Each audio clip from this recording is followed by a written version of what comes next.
Hello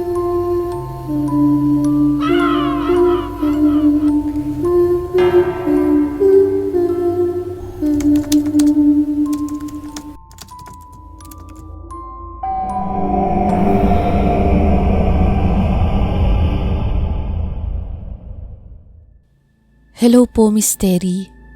Sana po ay nasa mabuti kayong kalagayan, pati na rin po ang inyong mga tagapakinig. Ang totoo niyan, hindi ko po alam kung paano ko sisimulan ang aking kwento. Unang pagkakataon ko po kasi na isulat ang ganitong karanasan. Matagal ko nang naisipang magpadala ng kwento ko, lalo na doon sa mga paborito kong horror channels.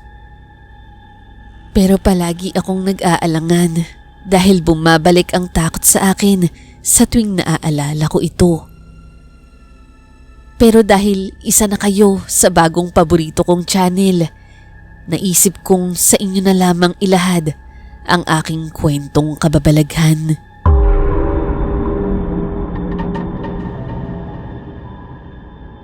Itago niyo na lamang po ako sa pangalang Mara.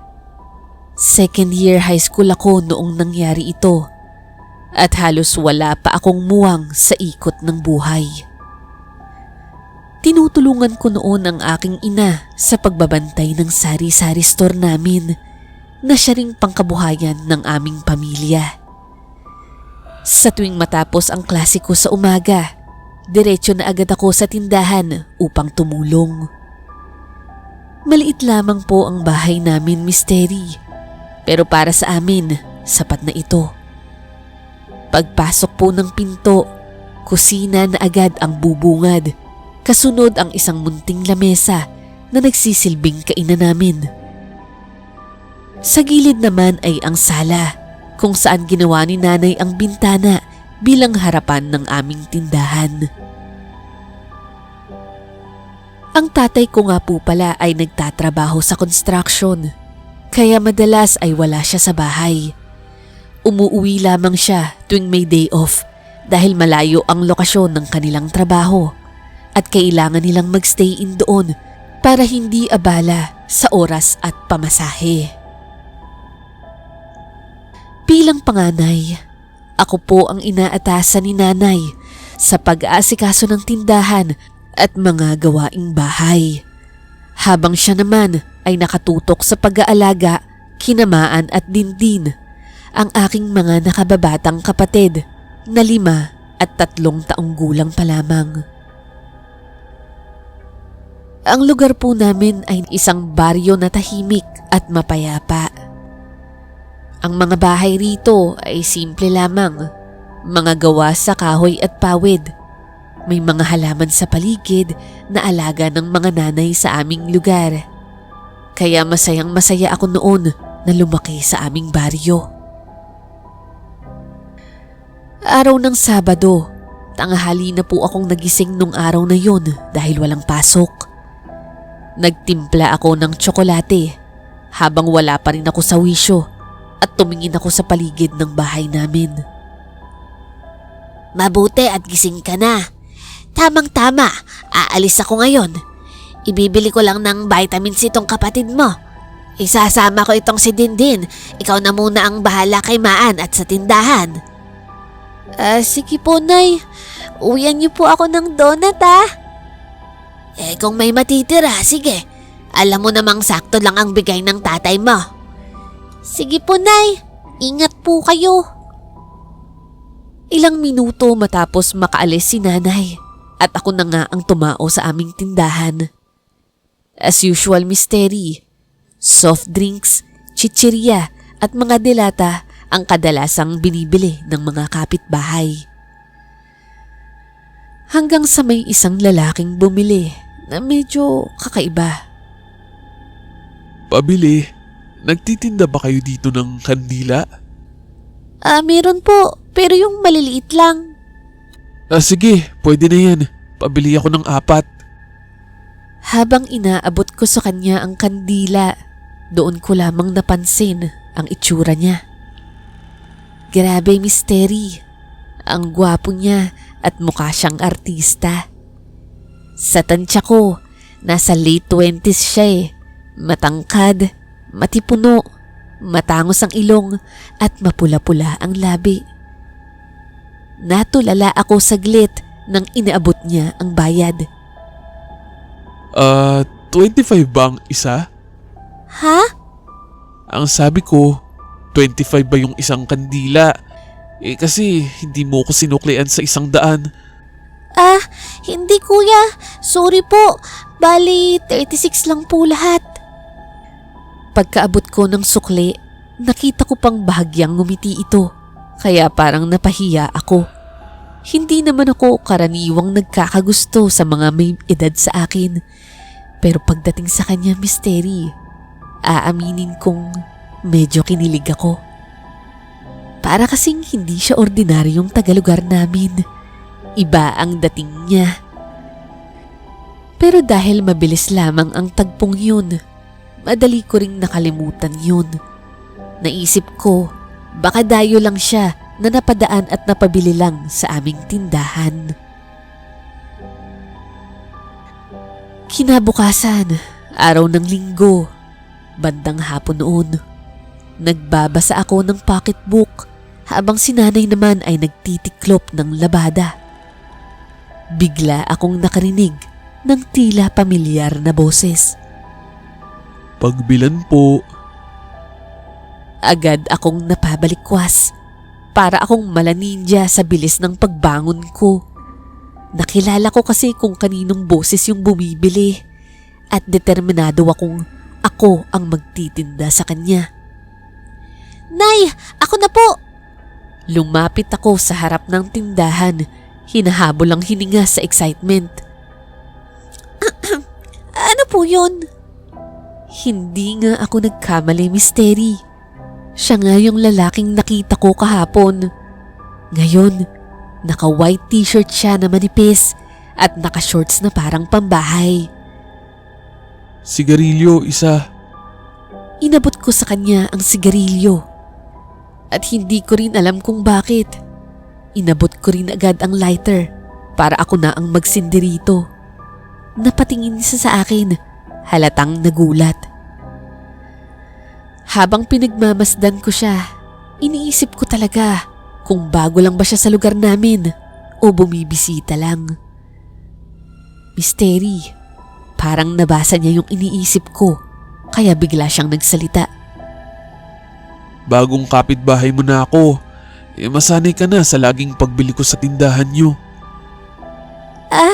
Ganun po ba kuya? Saan po kayo banda nakatira? Dyan lang, sa tapat ng basketball court. Makikita mo oh. Kaya madalas dito ako bibili sa tindahan nyo. Napangiti ako, Misteri. Kahit paano, natuwa ako sa ideyang palagi ko siyang makikita. May kakaibang saya sa isiping may bagong kapitbahay na nagugustuhan ko. Ganun po ba kuya? Kitang-kita po pala yung bahay nyo. Akala ko kasi napadaan lang po kayo kahapon. Kuya Abit na lang ang tawag mo sa akin. Kamusta naman tong lugar nyo? Tahimik lang ba dito? Opo kuya, tahimik lang po dito. Unless kagawa ka ng gulo. Ay, hindi. Ang ibig ko pong sabihin, sigurado naman pong hindi kayo basag ulo, kaya siguradong magiging tahimik yung pagtira nyo dito.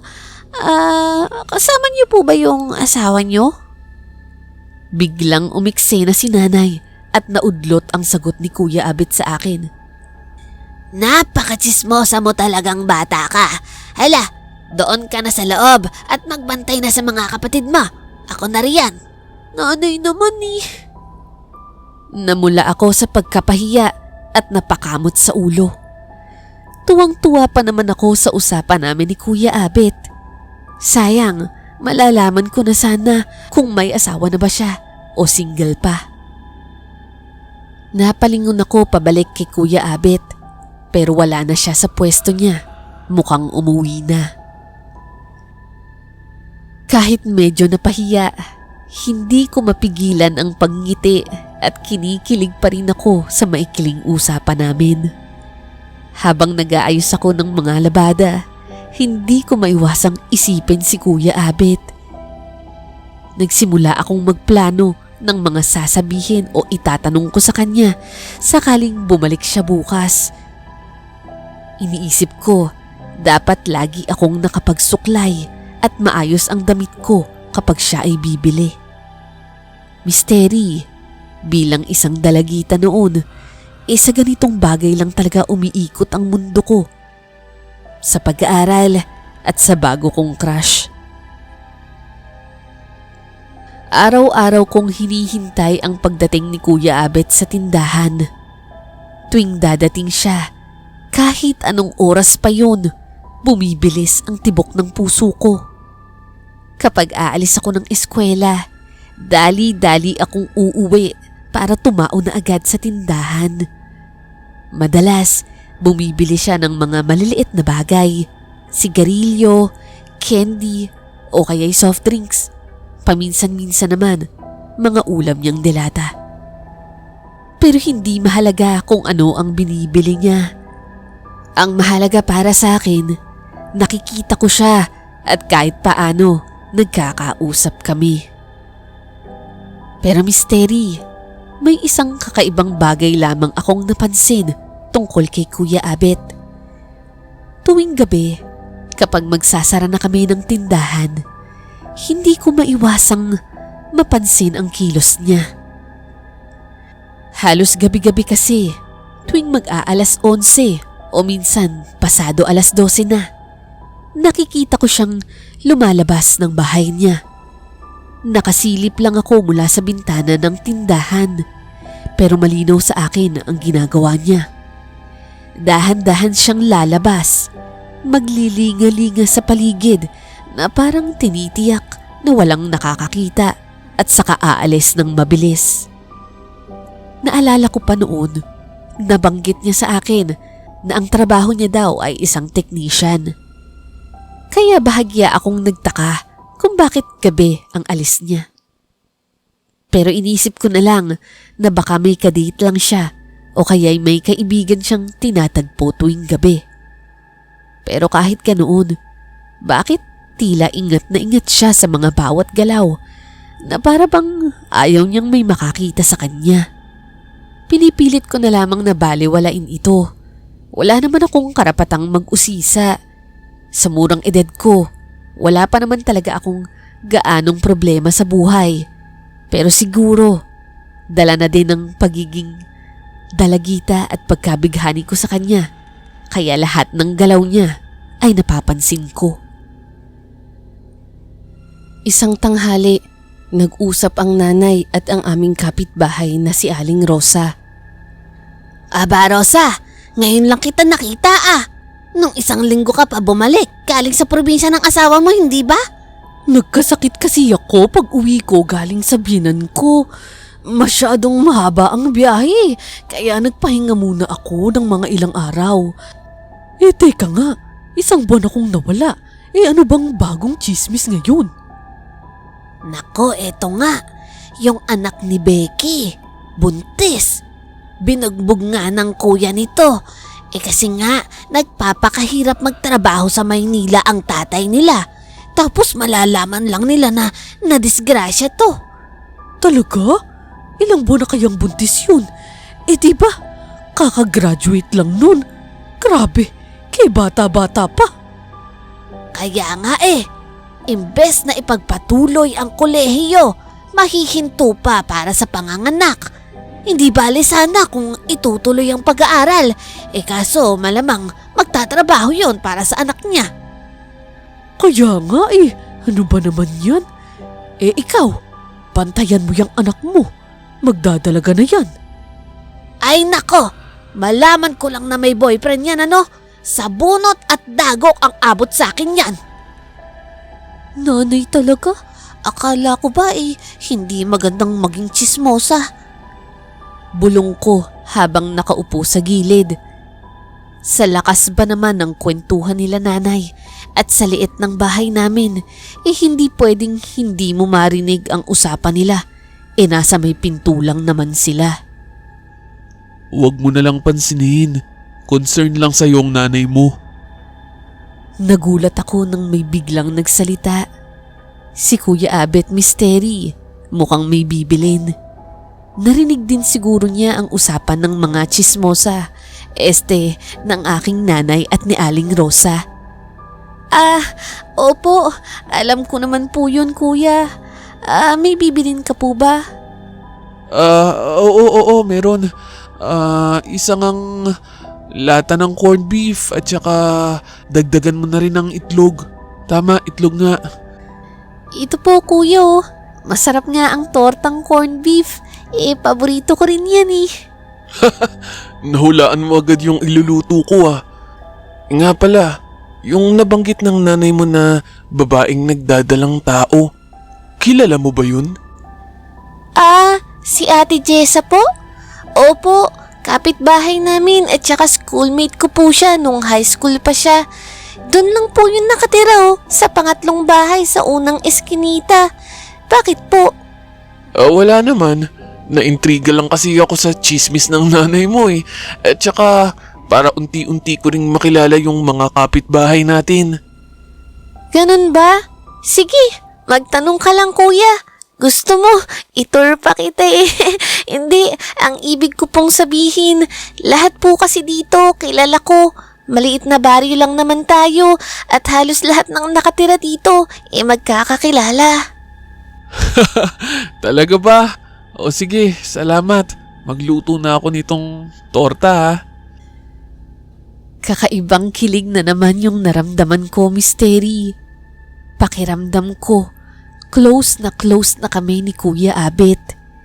Nakikita ko nga habang nag-uusap kami na nakatingin sa kanya yung mga babaeng kapitbahay namin. Walang kaduda-duda, may gusto rin yung mga babaeng yun sa kanya. Sorry na lang, akin na siya. Mamatay kayo sa inggit. Biro ko sa sarili ko. Pero Misteri, alam ko naman po na walang mali siya kay Kuya Abet yung pakikipag-usap niya sa akin. Sariling pantasya ko lang naman yun. Pero nag-i-enjoy lang talaga ako.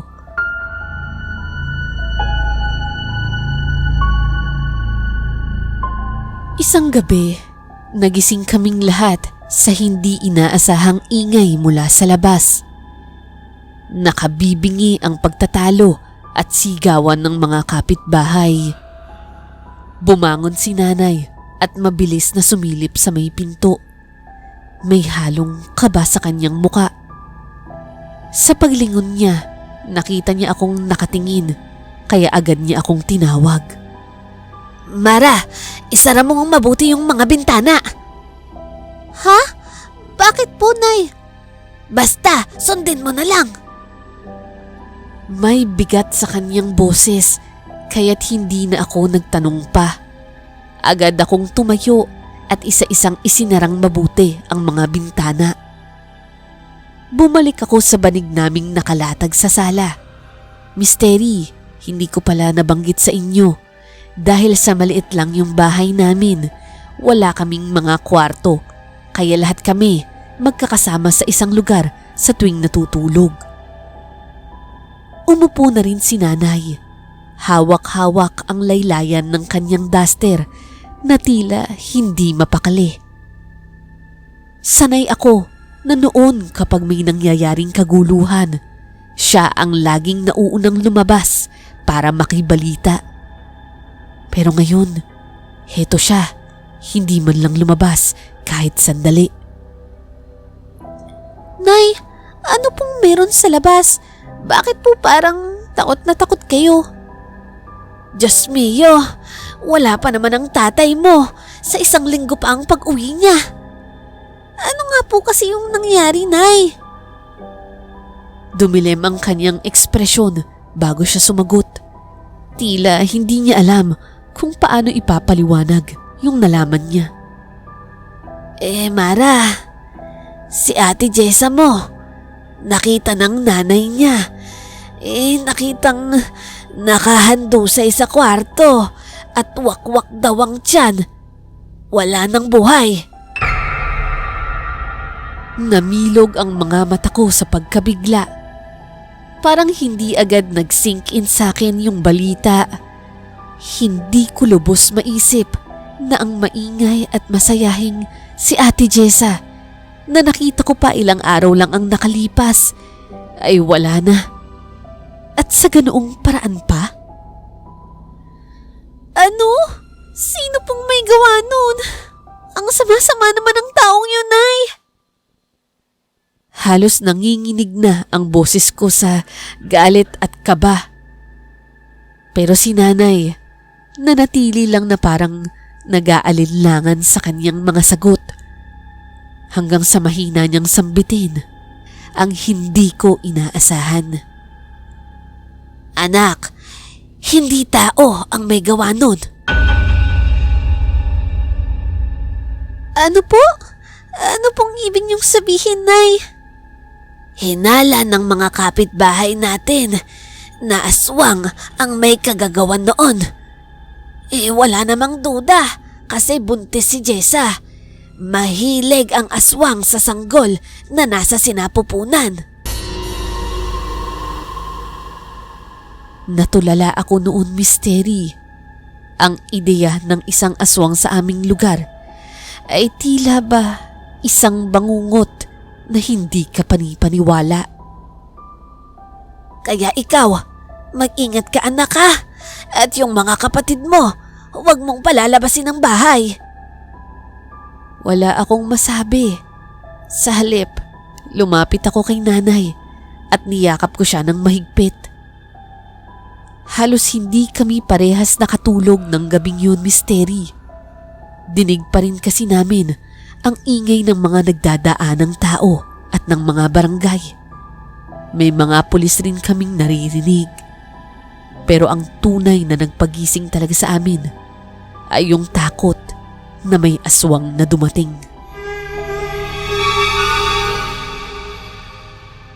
Kinabukasan, binalot ng takot ang aming maliit na baryo. Ang dating tahimik na kalsada ay puno na ng mga bulungan at usapan tungkol sa nangyari kay Ate Jessa. Hindi pa kailanman nagkaroon ng ganitong klaseng krimen dito. At ang pinaka nakakatakot, kumakalat na balitang aswang daw ang may kagagawan ng lahat ng ito. Misteri, noon naririnig ko lang ang mga ganitong kwento sa mga kaklasikong nakatira sa malalayong baryo o sa mga kalapit na probinsya. Hindi ko naisip na mangyayari ito mismo sa lugar namin. Dito sa baryo namin na dati mapayapa. Nakita ko si Nanay at si Aling Rosa. Nagtatawanan at nagkukwentuhan nung mga nakaraang araw. Pero ngayon, kahit sila ay nababalot ng pangamba at ang mga kwentuhan nila puno ng takot. Grabe talaga ano. Parang nakakatakot na tuloy lumabas, lalo na sa gabi. Hindi ako sanay na ganito sa ating baryo. Bukod roon nakakaawa talaga tong si Becky. Ang sakit-sakit mawala ng anak. Kaya nga pero alam mo, baka naman kasi itong anak niya may nakasalumuhang aswang tapos sinundan siya rito sa atin. Ayun na nga, baka nasundan siya dito. Tapos dito na naglagi yung aswang na yon para mabiktima. Kinikilabutan ako habang nakikinig sa usapan ni Nanay at ni Aling Rosa. Ramdam ko ang lamig sa likod ko at hindi ko maiwasang mapaisip. Totoo nga kaya ang mga aswang? Noon, iniisip ko lang to bilang takutan o kwentong pampalipas oras. Pero iba na ngayon, Misteri. Meron talagang biktima. Wakwakin ba naman ang tiyan mo? Sinong tao ang gagawa noon? Malamang, aswang lang. Habang nag-aabot ako ng sukle sa isang alley na bumibili sa tindahan namin, napansin ko si Kuya Abet. Nakatayo siya sa poste malapit sa tindahan. Mga 3 hakbang lamang ang layo mula sa harap ng tindahan namin. Nagtaka ako kasi mukhang matagal na siyang nandoon at tila may inaabangan. Sinuri ko ang paligid. Tinignan kung may kausap siya o may kasama. Pero wala akong ibang taong nakita. Mag-isa lang siya doon. Nang mapalingon siya, ay napansin niyang nakatingin ako. Ngumiti siya ng kaunti at lumapit sa akin. Mara, pabili nga ng soft drinks. Sige po, kuya. Kinuha ko ang pinakamalamig na soft drinks mula sa ref at iniabot sa kanya. Kuya Abit, nabalitaan mo po ba yung nangyari kay Ate Jessa? Oo. Narinig ko sa mga kapitbahay natin. Narinig ko din kanina sa usapan ng nanay mo at ni Aling Rosa. Grabe nga po eh. Kailan lang pinag-uusapan natin siya, hindi ba? Kawawa naman siya, pati yung baby niya. Hindi siya agad sumagot. Tumitig lamang siya sa malayo. Tila may malalim na iniisip. Pagkatapos ng ilang sandali, nagpaalam na rin siya at naglakad pabalik sa kanilang bahay. Habang humahakbang siya palayo, hindi ko maiwasang mapaisip. Bakit parang may iba sa kanya ngayon?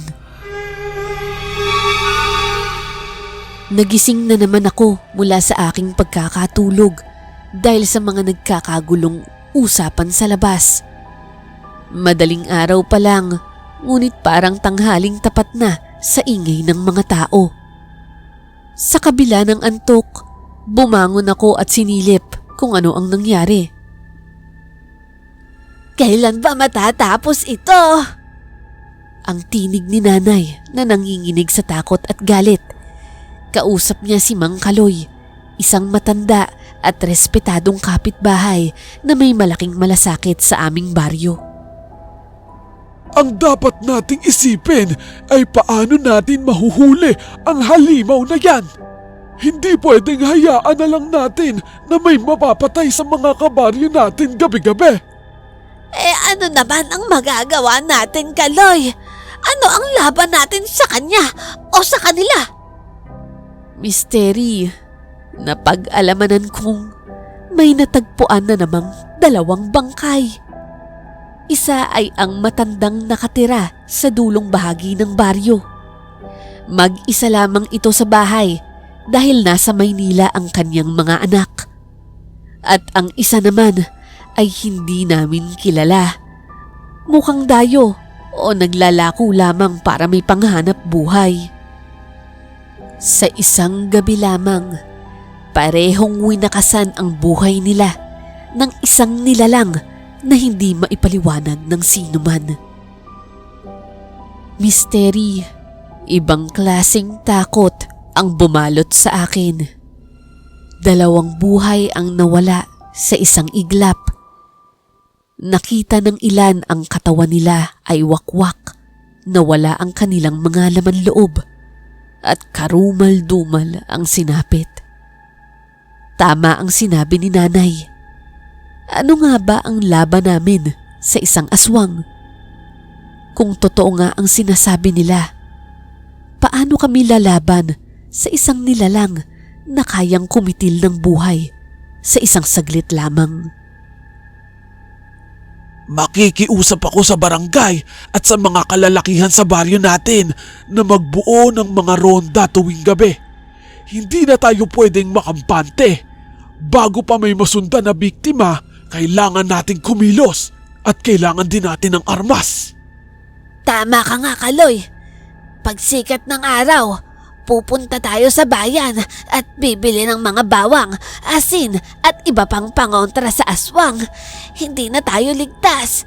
Dapat bawat bahay dito sa atin merong mga bagay na yon. Kailangan din nating maging mapagmatsyag sa mga tao sa paligid natin, lalo na ang mga bagong muka o mga dayo. Baka mamaya, isa na sa kanila yung aswang na pumapatay dito. Misteri, isang malamig na pakiramdam ang dumampi sa akin nang mabanggit ni Mang Kaloy ang tungkol sa mga bagong tao sa baryo. pumasok bigla sa isip ko si Kuya Abet. Alam ko naman na masamang maghinala, pero hindi ko maiwasan.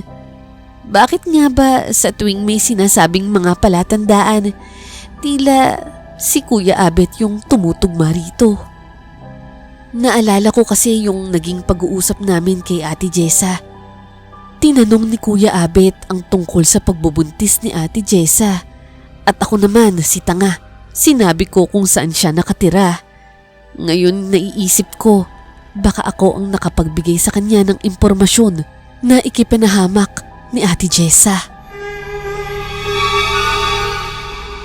Pero imposible, hindi ba? Si Kuya Abet, mabait siya. Wala sa itsura niya ang pagiging halimaw. Normal siya sa mga kilos, palangiti at masayahin. Pero bakit ganito, Misteri? Bakit bumabalik sa isip ko yung mga pagkakataon na napapansin kong umaalis siya sa gabi? Madalas kapag tahimik na ang paligid. Hindi ko talaga mapigilan ang sarili kong magtanong, ano nga ba ang ginagawa niya sa mga oras na yun? Sa mga sumunod na araw, Misteri, naging mas matindi ang takot ng mga tao sa aming baryo. Halos lahat ay nag-ingat sa bawat kilos, lalo na tuwing nagdidilim na. Ang iba nga ay nagdesisyong umalis na muna, kabilang ang asawa at mga anak ni Mang Nato dahil sa pangambang dulot ng aswang. Naiwan lang siya ditong mag-isa dahil nahandito ang kanyang trabaho. Pero simula nang iniwan siya ng kanyang pamilya, tila naging mas malapit siya sa alak. Lagi na lang siyang umiinom. Pabili nga ng isang boteng gin. Mang Nato, tama na po yan. Lasing na po kayo. Delikado pong magpagabi ngayon, lalo na't palubog na po yung araw. Isa na lang. Sige na iha, pagbilan mo na ako. Ayoko sana siyang pagbentahan, lalo na't kitang-kita kong lasing na siya. Pero alam kong baka ako naman ang pagalitan kapag tumanggi ako. Kinuha ko ang bote ng gin sa ilalim ng estante at inabot sa kanya. Hindi ko inaasahan na biglang may sumulpot sa likuran ni Mang Nato. Si Kuya Abet. O Mang Nato, ihatid ko na ho kayo pa uwi. Baka mapahamak pa ho kayo. Huwag kang mag-alala. Malakas pa ako. Kaya ko pa ang sarili ko. Alam ko naman pong malakas kayo, pero nakainom ho kasi kayo. Alika na ho, tulungan ko na kayong makarating ng ligtas sa bahay. Habang pinagmamasdan ko silang papalayo, may kung anong bumabagabag sa akin. Bakit nga ba bigla na lang akong kinabahan kay Kuya Abet na dati-rati sobrang hinahangaan ko? Gusto ko sanang pigilan siya, pero iniisip ko, bakit ko naman gagawin yun? Nang mamagandang loob na nga siya para tulungan si Mang Nato. Kaya't pinilit kong isantabi ang mga hinala ko at binaliwala iyon. Iniisip ko na lang, baka ako lang naman ang nag-iisip ng masama sa taong yun. Pero Misteri, wala pang tilaok ng manok.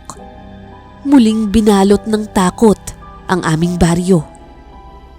Isa na namang krimen ang naganap. At ngayon, ang biktima nga ay si Mang Nato. Parehas ang sinapit niya sa mga naunang biktima. Wakwak ang katawan at walang laman loob. Parang nanlambot ako at halos hindi makagalaw sa kaba.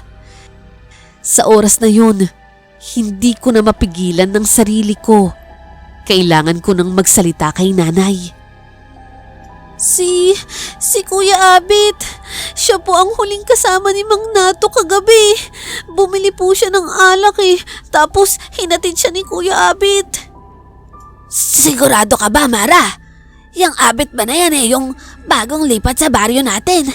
Baka naman nagkataon lang.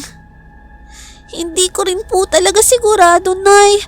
Pero naalala niyo ba, nung una nating nabalitaan na buntis si Ate Jessa, narinig yun ni Kuya Abit. Tinanong pa nga niya sa akin yung tungkol kay Ate Jessie. Sa tingin niyo po ba, nagkataon lang lahat ng yun?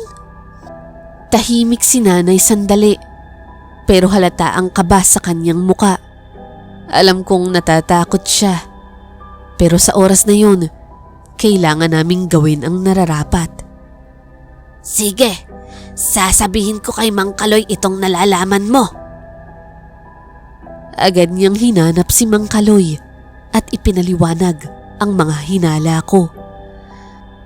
Halos hindi ako mapakali habang iniisip kung tama ba ang ginawa ko. Hindi ko naman po gustong pagbintangan si Kuya Abit, pero hindi ko rin kayang itago ang mga napansin ko. Makalipas ang ilang sandali, narinig ko na ang mga yabag at usapan sa labas ng tindahan. Dahan-dahan kaming lumabas ni Nanay at nakita ko nga si Mang Kaloy kasama ang ilang kalalakihan ng baryo. Si Kuya Abit, hawak-hawak ng 2 kapitbahay namin sa magkabilang braso. Nagpupumiglas, sinusubukang kumawala. Mara, ito ba ang lalaking itinutukoy mo? Nanginginig ako habang tinitingnan si Kuya Abit. Halata ang galit at pagtataka sa mukha niya, pero may lungkot rin akong nababanaag sa mga mata niya. Huminga ako ng malalim bago sumagot. Opo, Mang Kaloy. Siya nga po. Mara, anong ibig sabihin nito? Anong nagawa ko sa'yo para pagbintangan mo ko ng ganito? Pasensya ka na, Kuya. Pero kailangan kong sabihin yung mga nalalaman ko eh. Wala nang dahilan para magkaila ka pa, Abet. Kitang-kita ka ni Mara. Ikaw ang huling kasama ni Mang Nato bago siya mapaslang. Hinatid mo pa nga daw hanggang bahay. Oo, inaamin ko. Hinatid ko siya dahil nag-aalala ko sa kanya. Lasing siya. Kung nag-aalala ka talaga sa kanya, bakit napahamak pa rin siya? Hinatid ko siya. Sinigurado kong nakapasok siya ng bahay bago ako umalis. Wala akong kinalaman sa nangyari. Mara, maniwala ka sa akin. Hindi ako ang aswang. Nangingilid na ang luha ko noon. May kung anong kirot sa puso ko habang nakikita ko si Kuya Abet sa ganoong kalagayan. Gusto kong maniwala sa kanya, pero sa lahat ng nangyari, hindi ko pa rin maiwasang magduda. Pero, Kuya Abit, bakit po nung dumating ka dito, saka nagkagulo sa baryo namin? At yung tungkol kay Ate Jessa, ikaw ang nagtanong sa akin tungkol sa kanya, hindi ba? At ako naman si tanga, sinabi ko pa sa'yo kung saan siya nakatira. Parang ang daming nagkataon, Kuya eh. Mara, hindi mo naiintindihan. Sapat na ang paliwanag mo. Hanggat hindi mo kayang patunayan na hindi ikaw ang may sala, hindi ka namin papakawalan. Napatitig ako kay Kuya Abet at sa unang-unang pagkakataon, nakita ko ang takot sa kanyang mga mata. Nanlumo ako, misteri. Kahit may duda ako, alam kong may bahagi sa akin na gustong maniwala sa kanya. Ngunit sa paligid, ang takot at galit ng mga tao ay parang apoy na nagpapalalim sa hinala namin sa kanya. Biglang pumagit na si Aling Rosa at lumapit kay Kuya Abet. Mga kabaryo, tama ang hinala niyo. Kaya pala, nakita ko rin itong si Abet nung isang gabi. Puno ng dugo ang kanyang mga damit at may bahid pa sa bibig niya. Ikaw pala ang aswang. Nanginginig ang kamay ko habang pinapanood ko si Kuya Abet. Bigla itong nagalit at nanlisik ang mga mata. Hoy Rosa, tumigil ka! Alam mo ang totoo. Oo, Alam ko nga ang totoo na ikaw ang pumaslang sa mga kabaryo namin. Huwag ka nang magkaila pa, Abet. Kung ako sa inyong mga kapitbahay, ang dapat sa kanya ay parusahan. Lahat ng mata ay nakatuon kay Kuya Abet. Pero siya, tumingin siya sa akin at sa mga mata niya, halatang nanlilimos siya ng kahit konting paniniwala. Mara, maniwala ka sa akin. Hindi akong aswang, kundi ito si Rosa. Nagulat ako, pati ang mga kapitbahay namin. Bakit parang ang desperado naman ni Kuya Abet na mga sandaling yun? Hindi ko maintindihan kung bakit si Aling Rosa ang tinuturo niya. Ako pa ang ididiin mo? Ano ba, Abet? Mga kababata ko ang mga tao rito. Kung ako ang aswang, bakit noon pa wala namang nangyaring ganitong patayan? Niloloko mo lang sila. Oo, dahil hindi ka pa aswang noon. Pero nung nagpunta ka sa ibang probinsya, may nag-aswang sa'yo. Kaya ngayon, isa ka na rin sa kanila. Sapat na! Si Rosa ay kilala namin mula pa noong bata siya. Mula nang lumipat dito ang kanyang pamilya. Wala ni isang taong namatay sa kamay ng aswang noon. Ngayon lamang ito nangyari mula nang dumating ka, Abet. Kita mo? Sa tingin mo ba, maloloko mo kami? Mga kapitbahay, ang dapat dito ay kamatayan. Kitang-kita ko ang galit sa mga mata ng mga tao. Para bang gigil na gigil silang magparusa. Halos handa na silang ilibing si Kuya Abet ng buhay. Ngunit habang pinapanood ko si Kuya Abet, may kung ano talagang kirot sa puso ko. Hindi ko alam kung ano ang pumasok sa isip ko sa puntong yun. Isang ideya ang pumasok sa isip ko. Nakita ko ang garapon ng asin sa tapat ng tindahan. Huminga ako ng malalim. Kinuha ang garapon at walang pag-aalinlangan. Sinalo ko ang isang dakot na asin at isinaboy kay Kuya Abet. Lahat ay natigilan at napaatras sa takot. Tumama ang asin sa balat ni Kuya Abet at walang nangyari. Wala ni isang piraso o kirot na makikita sa kanya. Pero imbis na siya ang masaktan dahil sa asin na isinaboy ko, si Aling Rosa ang biglang napaso. Ang balat niya'y parang nalapnos.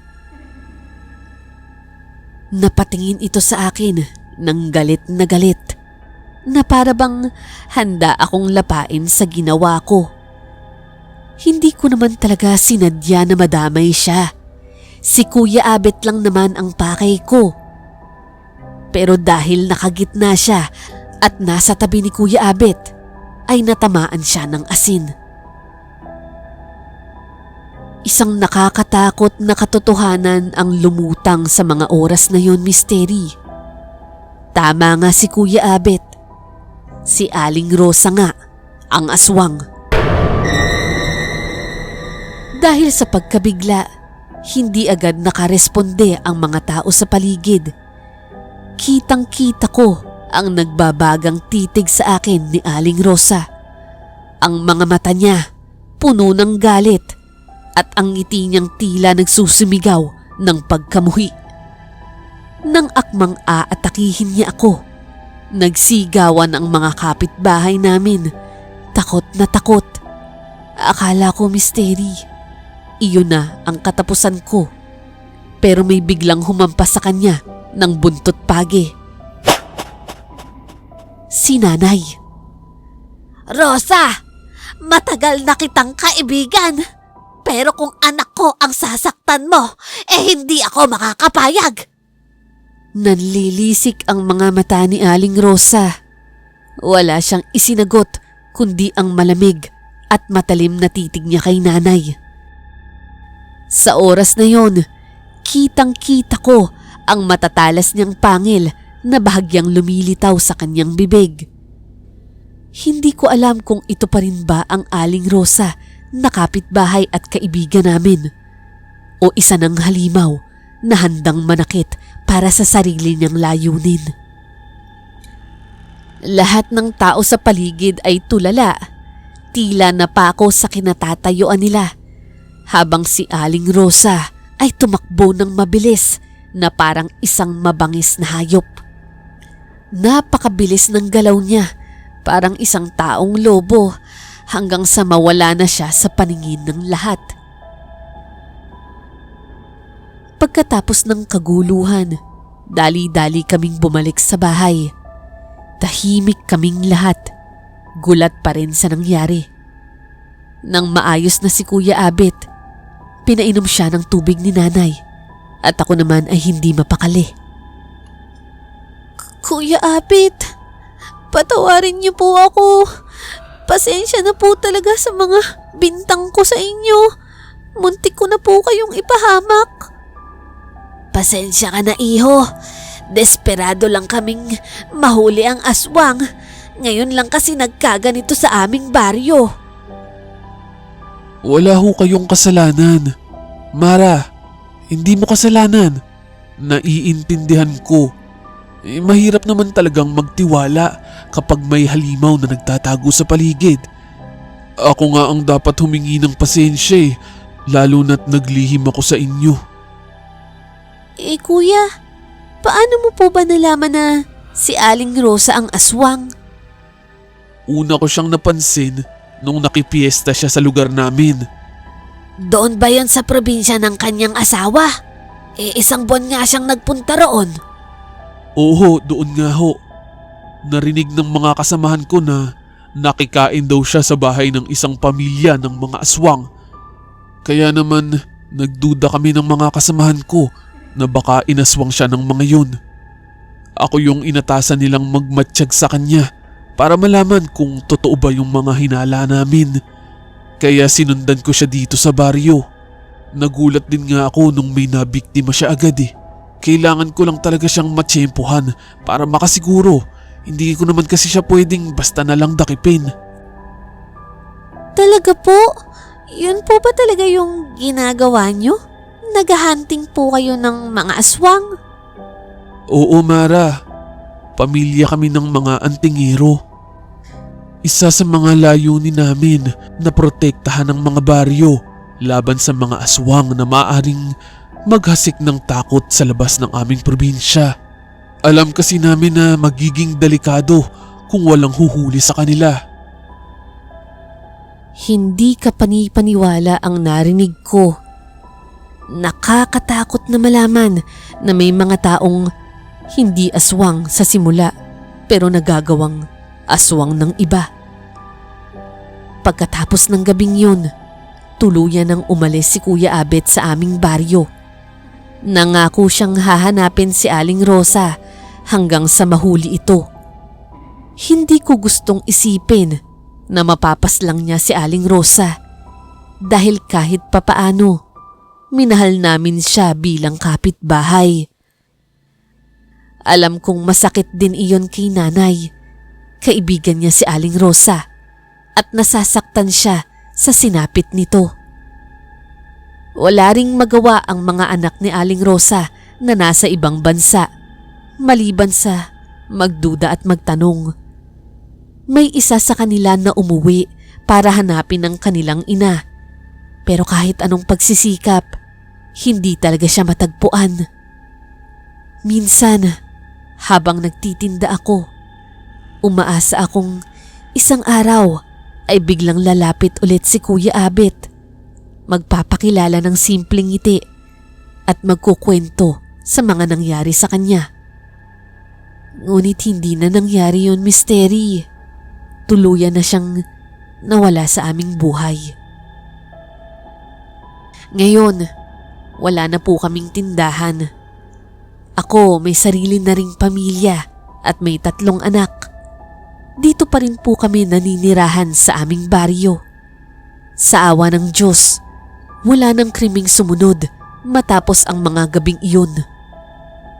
Tahimik na ang aming baryo at ang takot ay tila naging bahagi na lamang ng kasaysayan. Hanggang dito na lamang po ang aking kwento, Misteri. At sana po nagustuhan ito ng inyong mga taga-subaybay kung sakaling maibahagi mo ito sa iyong channel. Muli, maraming salamat po at God bless.